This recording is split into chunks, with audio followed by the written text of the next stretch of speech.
Hello, this is Monica Reinagel. Welcome to the Nutrition Diva podcast. At your request, this week I'm going to be taking a closer look at the recent study on eggs and heart health. It's been getting a lot of attention in the press. Before we go on, I want to tell you about another podcast that I think you'll really like. It's called Savvy Psychologist. Every week, Dr. Ellen Hendrickson shares evidence-based research to help you get through life's challenges. Just like my show, it's short, sweet, and full of practical tips you can take with you. Her latest episode was an interview with Adam Grant, host of the hugely popular Work Life podcast. Check out that interview and the rest of the podcast by searching for Savvy Psychologist wherever you listen. In last week's Nutrition Diva podcast, I was talking about the potential benefits of omega-3 enhanced eggs. Ironically, shortly before that episode was released, a new study came out that was widely covered in the media, finding that people who ate more than just a few eggs a week had an increased risk of heart disease and death.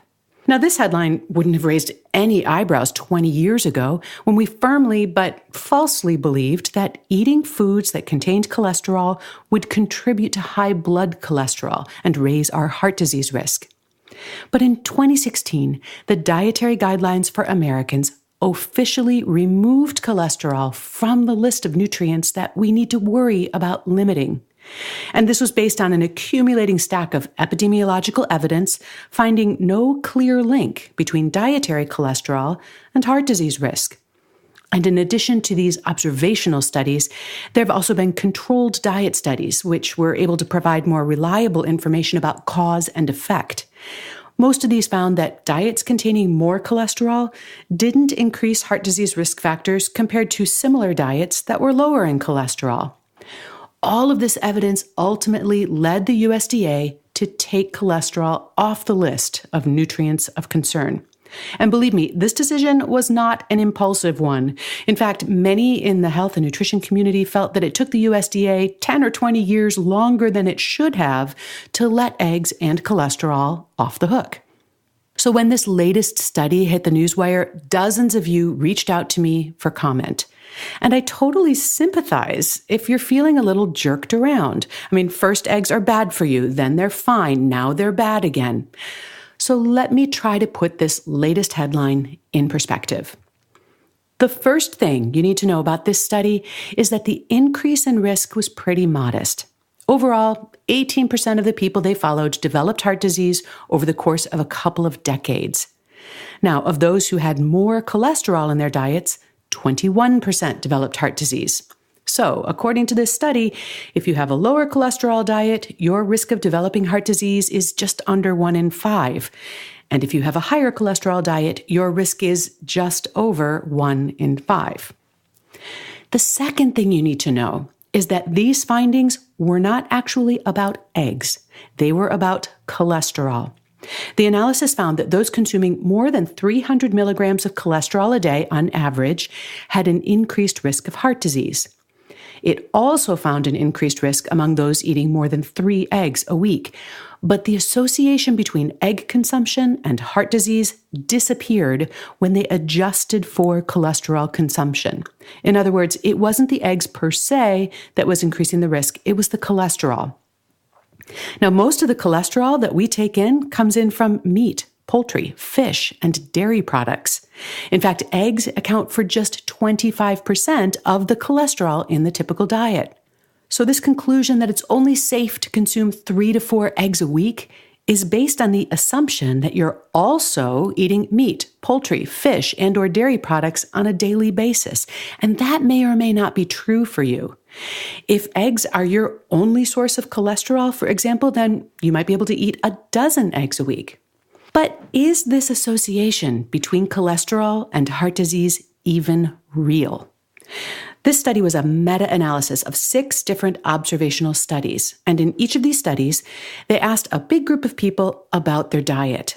And then they followed them for a decade or two to see what sort of health problems they developed. And then finally, they crunched the data to see if they could find any associations between their diet and their health.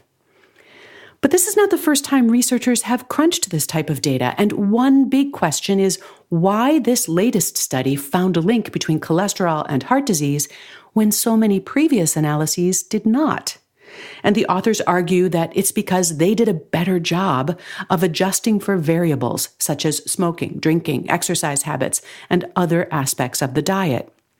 Keep in mind that these dietary surveys were done between 1985 and 2005, and this was still during a time when people were being counseled to limit eggs and cholesterol. So those who were eating a lot of eggs may not have been particularly concerned about nutrition, and that may have spilled into other aspects of their diet and lifestyle. Indeed, those who ate the most eggs were more likely to be smokers. They were more likely to have diabetes, and they had lower diet quality overall. But there's something else about this study that strikes me as even more problematic, and I'll tell you what that is right after this quick break to hear from our sponsors. Dreaming of a beach vacation? Start planning your escape to Panama City Beach, Florida. Imagine spending your days doing the things you love, all on a sugar-white beach with turquoise waters. Discover endless family fun, heart-pounding thrills, eco-adventure, and romance. Make it memorable. Get up close to dolphins in their natural habitat on a boat tour, or go paddleboarding. Make it exhilarating. Find your thrills flying on a jet ski, kayaking at sunset, or snorkeling in turquoise waters. It's everything an adrenaline junkie lives for. Make it incredible. Bike along the beach, take an airboat tour, or explore the secluded beauty of 2 nearby state parks. And make it special with a romantic getaway. Relax and reconnect with dining on the beach, breathtaking sunsets, and enough live music to dance the night away. So make it yours. Make it Panama City Beach, your real fun beach.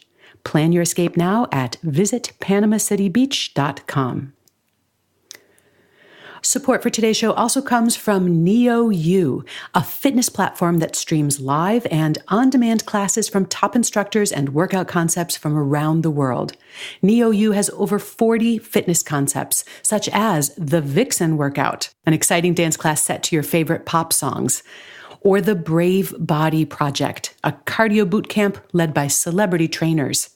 And Jane Doe, a fun workout created by 2 Radio City Rockettes that you can do with your friends. Plus, yoga, boxing, meditation, pre- and postnatal workouts, and much more. You can filter the available workouts by body focus, length of time, or even by whether workouts are high or low impact. And you can stream them from any device, iOS, Android, Apple TV, Amazon Fire, or just your computer. And then use the equipment that you already have on hand, from dumbbells to your own body weight. Sign up on the web at neoufitness.com. That's neoufitness.com, and be sure to use the code DIVA to get a free month. That's neoufitness.com, and the promo code is DIVA for a free month. Okay, I've already outlined some of the questions and concerns about this latest study on cholesterol and heart disease, but here's my biggest issue with this study. The researchers only asked the subjects about their typical dietary patterns once at the beginning of each study, and then they continued to gather data about their health for anywhere from 10 to 30 years. But they assumed that the people continued to eat the same way the whole time. Now, let me just ask you, has your diet changed at all over the last 10 years? Mine sure has. We might modify our diets in response to evolving research or a change in our own health or any number of other influences, including our family, friends, and just the popular culture. So let's say that one of these subjects started out as a healthy 49-year-old who reported eating a dozen eggs a week. 2 years later, at a routine physical, his doctor finds that he has elevated cholesterol. Now, it's the 90s, so he's given the standard advice. He starts avoiding eggs and eating a low-fat diet, one that's also a lot higher in carbohydrates. 12 years later, when he's 63, he has a heart attack. Now, by this point, he's been eating nothing but egg whites for 12 years. But in this analysis, he'd still be counted as someone who eats a dozen eggs a week and developed heart disease. Another participant might have been a health-conscious 50-year-old who follows nutrition news avidly. At the time the study begins in 1988, she reports eating 2 or 3 eggs a week, in line with current recommendations. But over the years, she sees more and more research questioning the relationship between cholesterol and heart disease.